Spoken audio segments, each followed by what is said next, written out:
አብሽ ለፀጉር ጤና እጅግ በጣም ጠቃሚ ከሆኑ የተፈጥሮ ቅመሞች አንዱ ነው። በውስጡ የያዛቸው ንጥረ ነገሮች ለተለያዩ የፀጉር ችግሮች መፍትሄ ይሰጣሉ።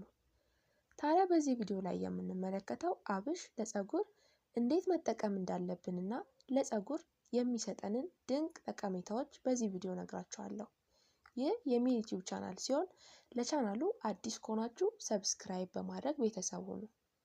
አንደኛ፣ ለፀጉር እድገትና ጥንካሬ። አብሽ ከፍተኛ መጠን ያለው ፕሮቲን እና ኒኮቲን አሲድን ይዟል። እነዚህ ንጥረ ነገሮች የፀጉር ስሮችን በማነቃቃት ፀጉር በፍጥነት እንዲያድግና እንዳይበጣጠስ ብርታትን ይሰጣሉ። ሁለተኛ፣ የፀጉር መርገፍን ለመከላከል። በአብሽ ውስጥ የሚገኘው ሌስቲን የተባለ ንጥረ ነገር የፀጉር ዘንግ በማጠናከር የፀጉር መሳሳትና መርገፍን በእጅጉ ይቀንሳል። ሶስተኛ፣ ፎሮፎርን ለማጥፋት። አብሽ ጸረ ባክቴሪያ እና ጸረ ፈንገስ ባህሪ ስላለው የራስ ቅል ላይ የሚፈጠረን ማሳከክና ፎሮፎርን ለማከም ይረዳል። የራስ ቅል ቆዳን ጤናማ ያደርጋል።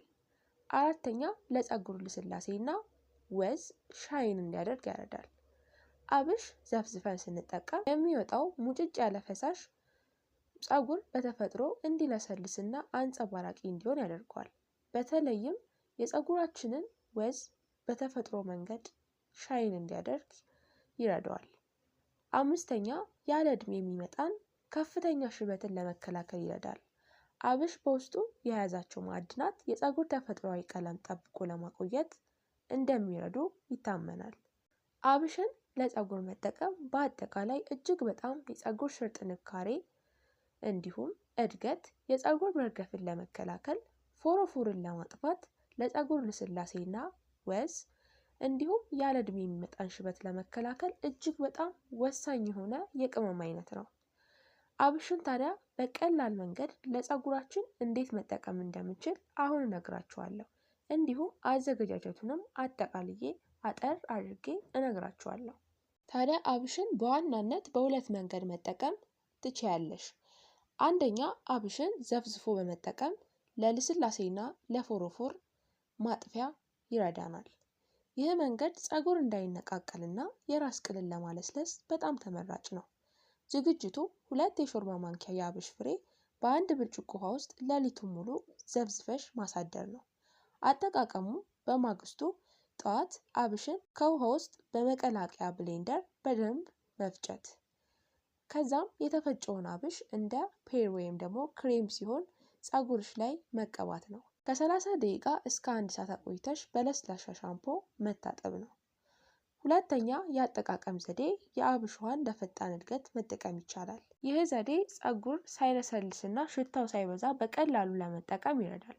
ዝግጅቱ አብሹን በውሃ ዘፍዝፈሽ ካሳደርሽ በኋላ ፍሬውን አጥልለሽ በማውጣት ውሃውን ብቻ መጠቀም ነው። አጠቃቀሙ ውሃውን የሚረጭ መያዣ ስፕሬይ ውስጥ ጨምሪ። በየቀኑ ወይም በየ2 ቀኑ የፀጉርሽን ስር ውስጥ በመጨመር በጣቶችሽ በደንብ ማሳጅ ማድረግ። ታዲያ ይህን ስታደርጊ ፀጉርሽ ላይ ቢቆይ ምንም ችግር አያመጣም ማለት ነው። በተለይም ደግሞ የአብሽ ቅባትን መጠቀም እጅግ በጣም ለፀጉር እድገት እንዲሁም ደግሞ ለፀጉር ጥንካሬ ወሳኝ ነው። ታዲያ የአብሽን ውሃ ሽታውን ለመቀነስ አብሽ ጠንከር ያለ ሽታ ስላለው ስትታጠቢ ጥቂት የሎሚ ጭማቂ ወይም የሚወዱትን ጥሩ መዓዛ ያለው ዘይት እንደ ላቬንደር መጠቀም ሽታውን ያጠፋዋል። ታዲያ ለውጡን ለማየት ቢያንስ በሳምንት 1 ጊዜ ለ2 ወራት ያህል መጠቀም ይመከራል።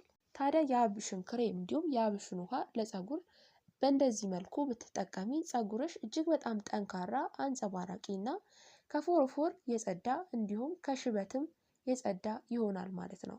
በብዛት ደግሞ ሽበት የሚያስቸግራችሁ ሰዎች የአብሽን ውሃ እንዲሁም የአብሽን ክሬም ብትጠቀሙ እጅግ በጣም ይመከራል። ታዲያ አብሽን በዚህ መልኩ በመጠቀም የፀጉር ጥንካሬና የፀጉር የተለያዩ ፈንገስ ችግሮች ካለባችሁ በዚህ መልኩ ማስወገድ ይቻላል ማለት ነው። በዚህ ቪዲዮ ላይ አብሽ ለፀጉር እንዴት መጠቀም እንዳለብንና ለፀጉር የሚሰጠንን ድንቅ ጥቅሞችን አጠር አድርጌ ነግሬያችኋለሁ። በሌላ በአዲስ ቪዲዮ ደግሞ እስከምንገናኝ ቸር ቆዩልኝ። እወዳችኋለሁ።